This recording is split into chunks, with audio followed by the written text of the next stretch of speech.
Hello viewer, আমি এসেছি কালীগঞ্জ বিকে লিটন ভাইয়ের বিকে ফ্যাশন তৃতীয় আউটলেট আর বিকে ফ্যাশন কালীগঞ্জ মধুগঞ্জ বাজার।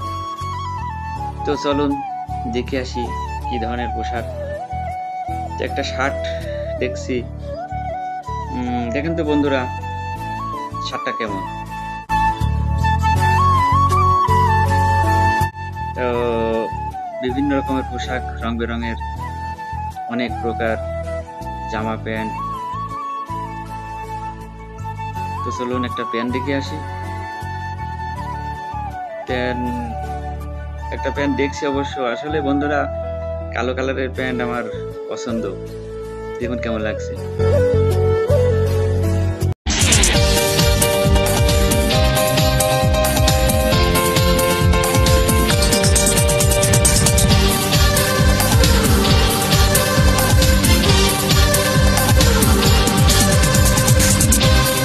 তবে দুঃখজনক বিষয়, লিটন ভাইয়ের সাথে দেখা করতে পারি নাই। তবে শামীম ভাইয়ের সাথে দেখা হয়েছিল, তার সাথে একটা সেলফি নিলাম। তো এরপরে ভিতরে অনেক ঘোরাঘুরি দেখলাম, সমস্ত প্রকার কাপড় চোপড়, গেঞ্জি, পাঞ্জাবি, শার্ট, প্যান্ট, বিভিন্ন প্রকার কাপড় দেখলাম। তো ভিতরের ডেকোরেশনটা অনেক সুন্দর হয়েছে। তো যা হোক, কন্টেন্ট ক্রিয়েটার প্রিয় লিটন ভাইয়ের প্রতি শুভকামনা রইল। তো প্রিয় বন্ধুরা, আজকের মতো বিদায়, ভালো থাকেন।